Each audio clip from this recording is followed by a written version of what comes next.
think that may be yours. How are you? Good. Good to see you.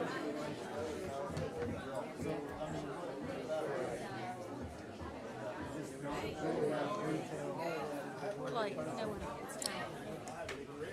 Now, super scores one tested, composite scores. Yes, and I think Russell or Amy won. They're going to explain that because they want to explain.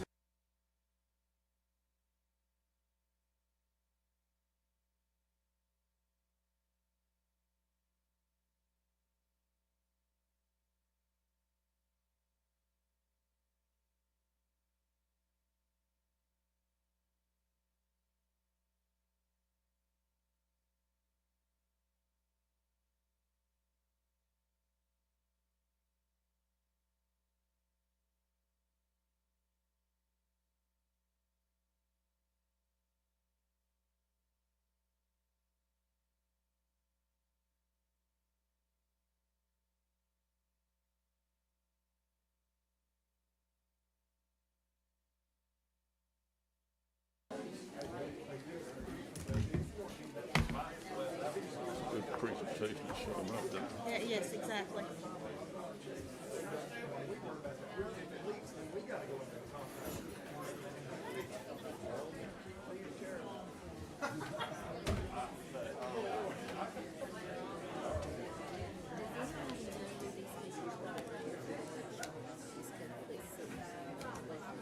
don't know. I assume they came from these boys. I don't recognize, but I don't know.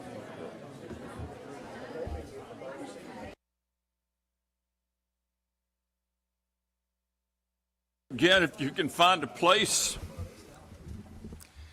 we welcome you to our October session, Monroe County Board of Education. And we begin, as we always do, with a moment of silence and saying the Pledge of Allegiance.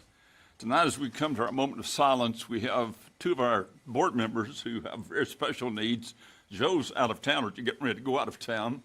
John Ridgel, good man that he is, has a problem with pancreatitis. He's got his third bout with it, but he's doing better, came home today. And I was informed just before our time together tonight that Mark Ingram's father died this morning. So we certainly want to pray for these, and time of silence, you can use this as a time to pray for these good men who need our support. So let's stand together for a moment of silence. Then I've asked Richard Bettis to lead us tonight in the Pledge of Allegiance to the flag of the United States.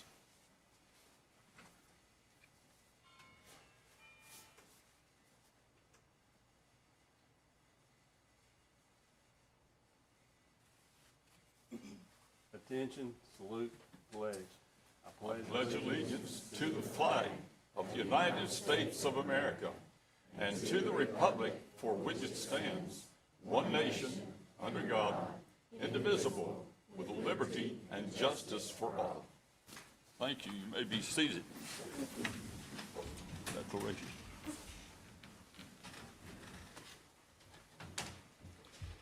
First item on the agenda tonight is a declaration of conflict.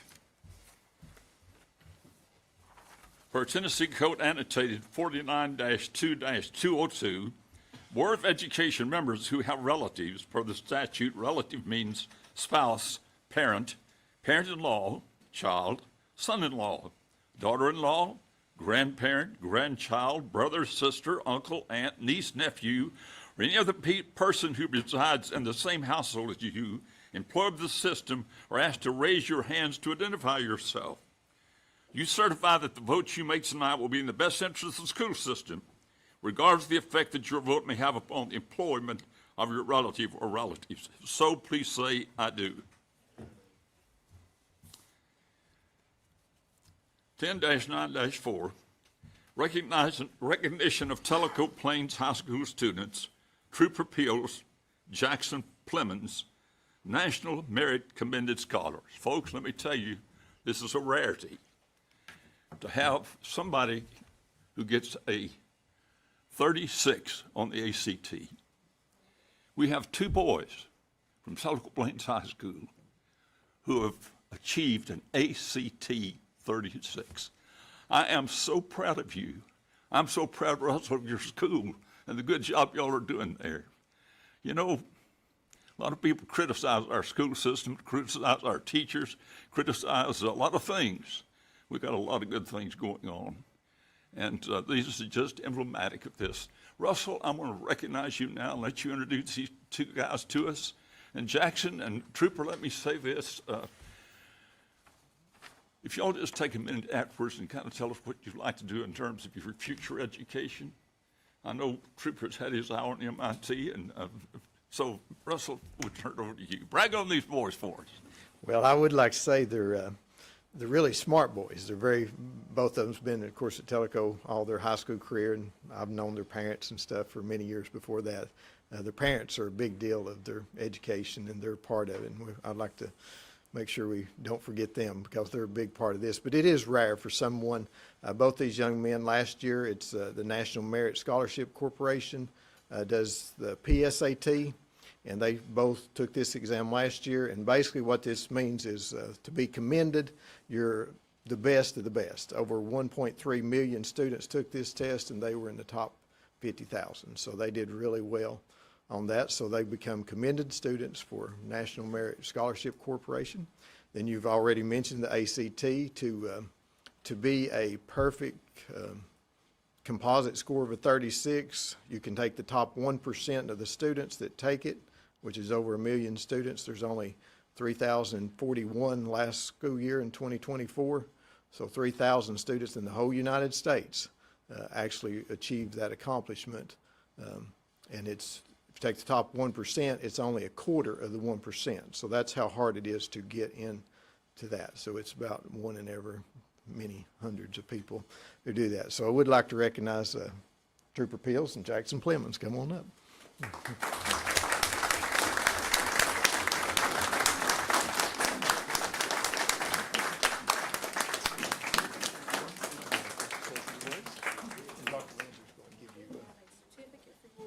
Thank you very much for representing Monroe County in such a fine way. We are so proud of you. Thank you very much. That's for you. Thank you. Come right here, please, and stay on here so I can take the picture. So, Jack, can we come here too? Look, there you go. Perfect, that's perfect. One, two, three. Thank you, congratulations. Trooper Jackson, again, congratulations. We look forward to seeing what's going to happen in your future life. I know great things are going to happen through the both of you, and we're so proud of you, so very, very proud. Thank you for being here.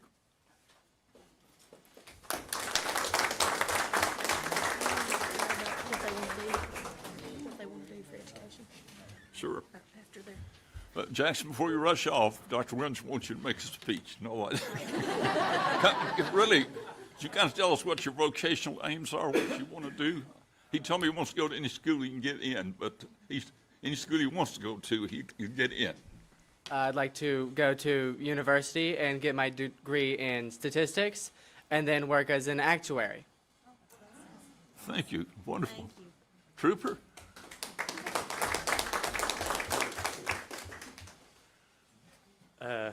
As Dr. Shootman said, my aims are for MIT, but really any kind of engineering college is my goal. I'm looking to get a degree in computer engineering and hopefully work in the robotics field. Thank you both. Thank you, thank you, thank you. Folks, we've got a lot of good things happening in our school system. And thanks to all of our teachers, our principals, our administrators, who are doing a good job helping so many of our kids. And Dr. Windsor and I were just talking a bit earlier. We've got people all around the world who've been graduated in the Monroe County system and making a real mark in the world, a real difference in the world. And we have a lot to be proud of in our school system. 10-9-4, 10-9-5, approval of the consent and regular agenda. Before we vote on this, by unanimous consent, unless there's no objection, we will, Sharon Freeman wants to make a motion. We will include that under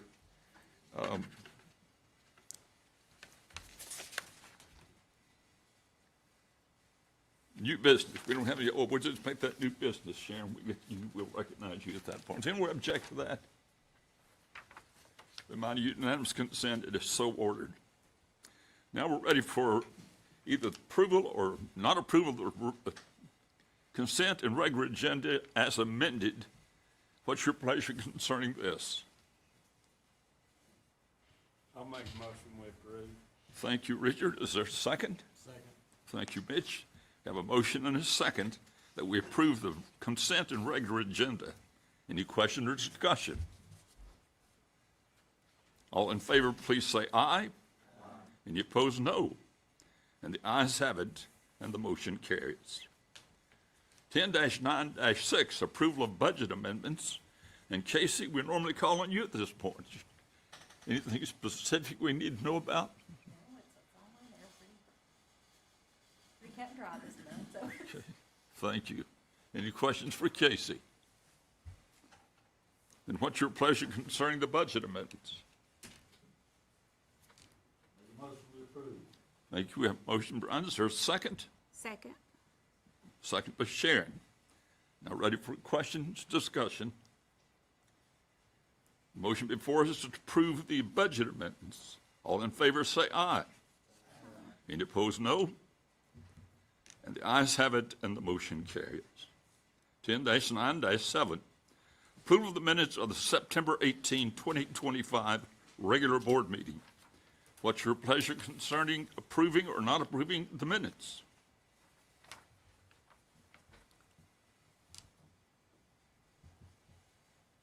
Is there a motion?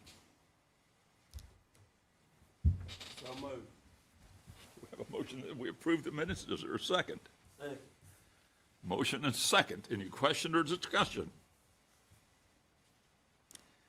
The motion before us is to approve our budget amendments. All in favor, approve the minutes of September 18, 2025 regular board meeting. All in favor say aye. Any opposed, no. And the ayes have it, and the motion carries. This time, let me recognize Sharon Freeman, who has a motion to bring to the board. I just want to make the motion that we give all non-certified employees, which is 271 employees, $500 bonus plus benefit. And Ms. Arden will take care of her 89 on the cafeteria side. Thank you.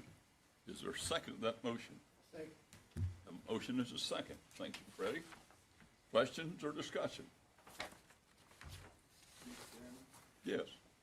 So the way I understand the motion, we're approving 153,000 for non-professionals. That needs to be explained to the public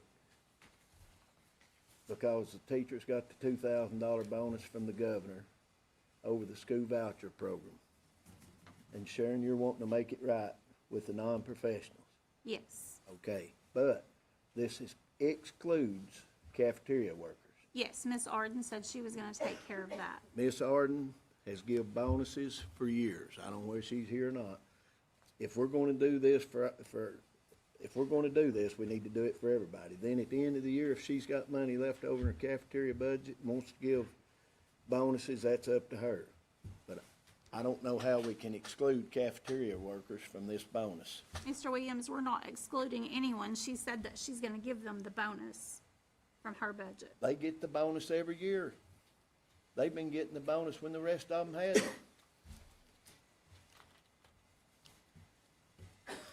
Further questions or discussion? I just wanted to mention, like I'd mentioned in the workshop, I'm not in favor of this, and the reason I'm not in favor, and I know it doesn't endear me to the people that are set to receive it, but just like the $2,000 bonus, we've got all kinds of things that we're wanting to pay for, like lights on ball fields, we're wanting to build new tracks.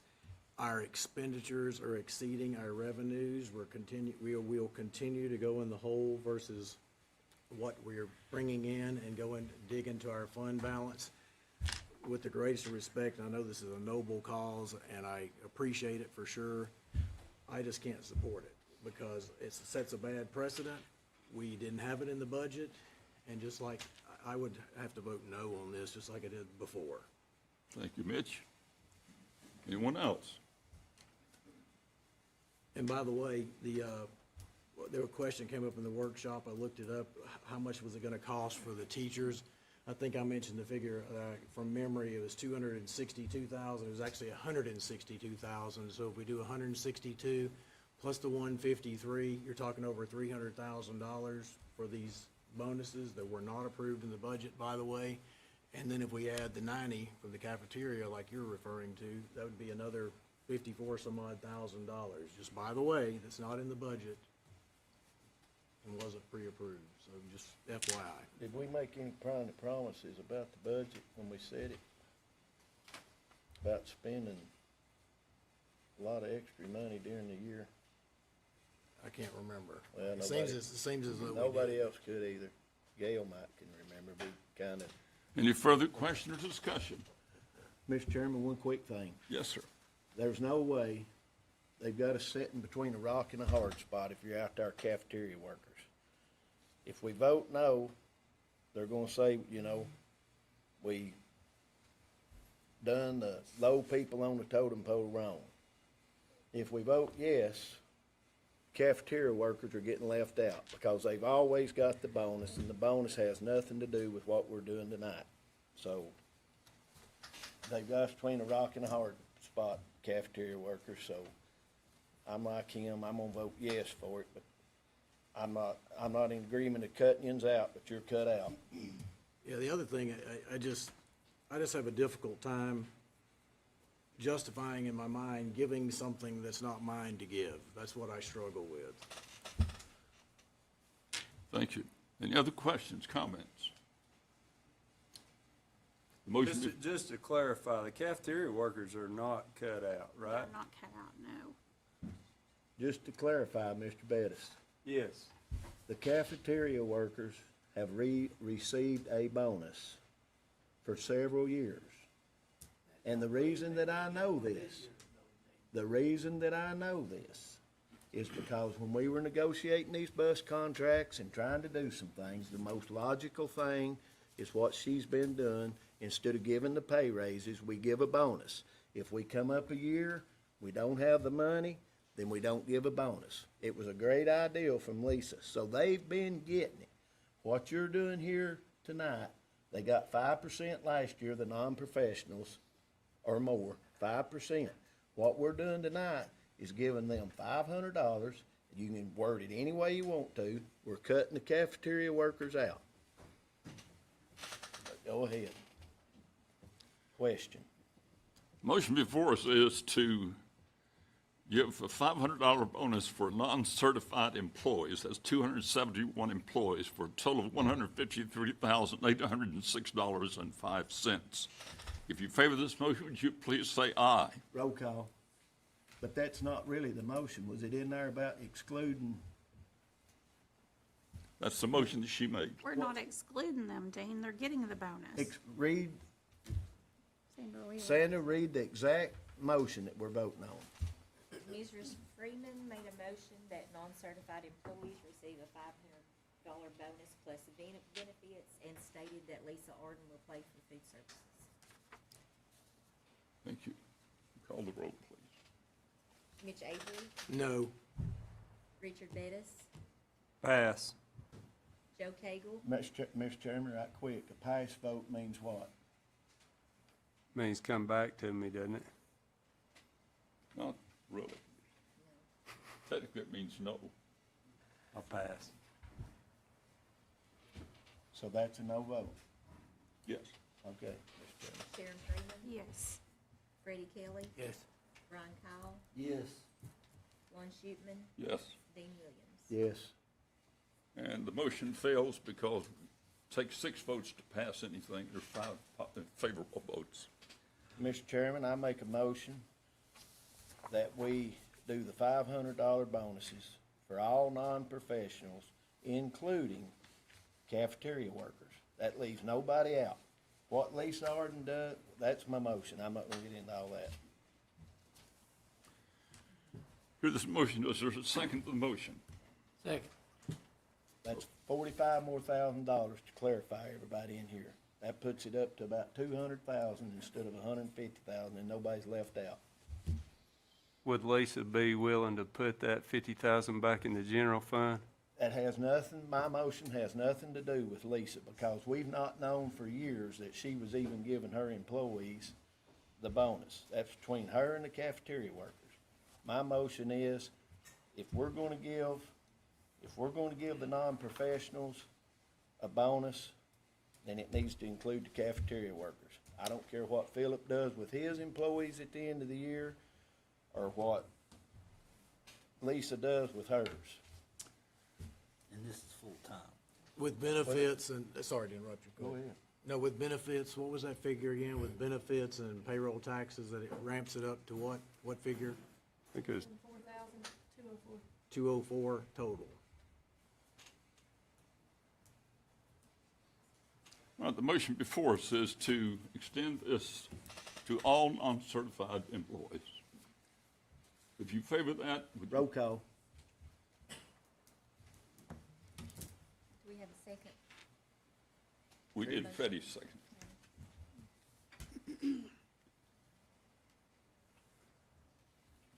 Mitch Avery, No. Richard Bettis, No.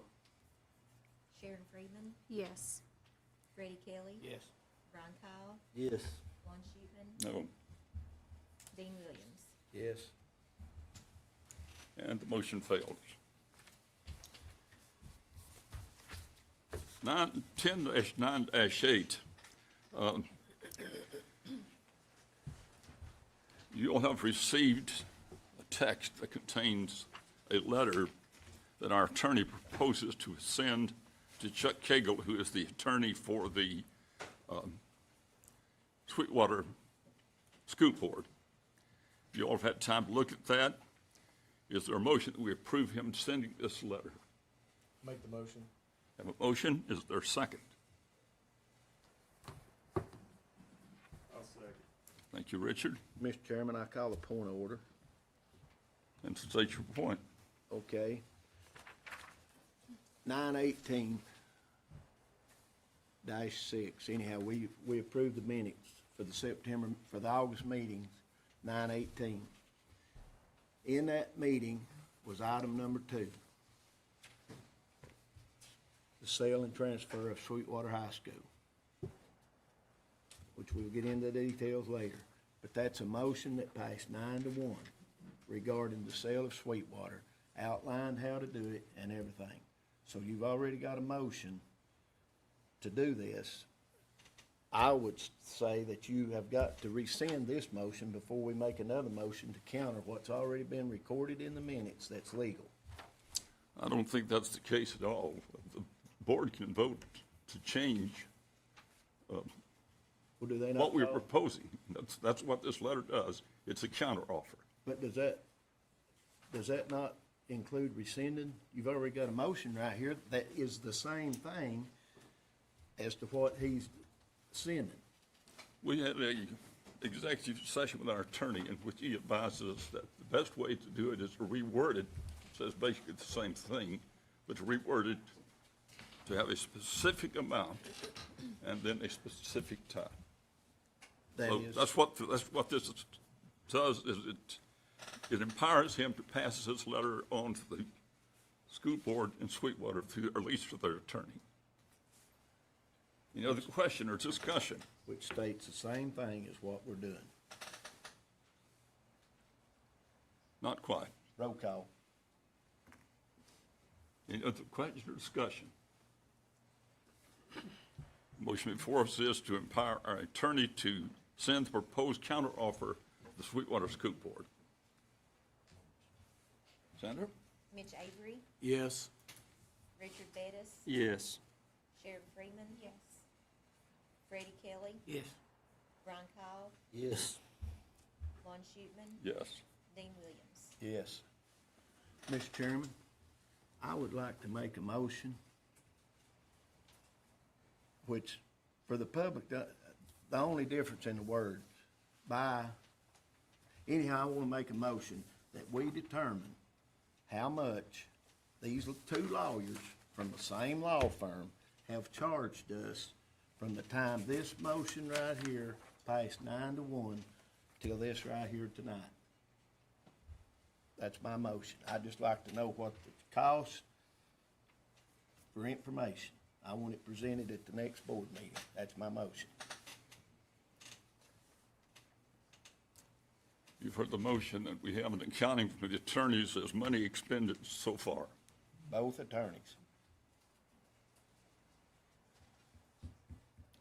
We're really not responsible for their attorney. Motion dies. That's fine. We worry about everybody's money. There's a motion on the floor. Is there a second motion? Hearing none, the motion failed. It never got a second, Mr. Chairman. That's why the motion failed. Okay, make that clear where the public knows that we didn't even get a second. Dies for lack of second. Dr. Windsor.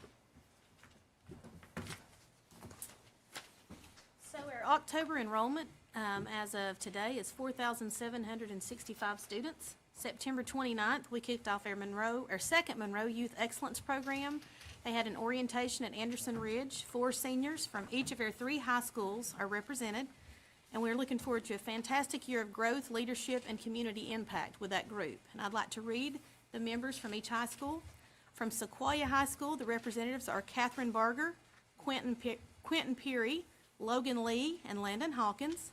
From Tellico Plains High School, Trooper Peels, Tegan Brown, Elijah Hudson, and Caden Payne. And from Sweetwater High School, Emily Campbell, Isabella Croft, Daisley Hawkins, and Madeline, I'm not sure, Bean. So thank you to all of those students for participating. This is a wonderful program. Last year was the first year, and we followed them throughout the year, and it was just an amazing opportunity for these students. So I'm so excited that we are continuing that. K through 4 families will be receiving research-based text messages from Parent Powered, and that's a program to help continue their child's learning with weekly fun facts and activities. This is part of the Governor's Early Literacy Foundation program. The first 9 weeks grade cards will go home on Friday. We do have fall break next week, so I hope everyone has an opportunity to rest and recharge and be safe if you are traveling. And Sequoia High School Marching Band recently participated at Tennessee High School and won many 2nd and 3rd place awards. So congratulations to that program. It is recently new, and they are really making gains. So we are happy to report that. Thank you. Thank you, Dr. Windsor. We have concluded the items on the agenda. Motions in order that we stand adjourned. Mr. Chairman, a quick question. Is Philip still here, or is he gone?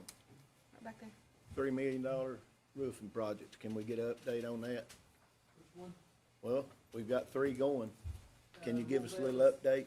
Louisville is complete. Central office, the entire roof is on. They're putting the caps on the ledges and doing the metal that you've seen on the exterior of the building. So we're probably 75% done with this one.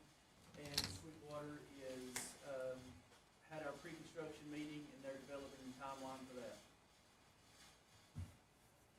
So you're doing good. Trying. Is there a motion we be adjourned? I'll make a motion to adjourn. Thank you, Richard. Second? Second. Not debatable. We can only vote on it. All in favor, say aye. Aye. Any opposed, no. Ayes have it. Motion carries. We are adjourned. Thank you all. We can't.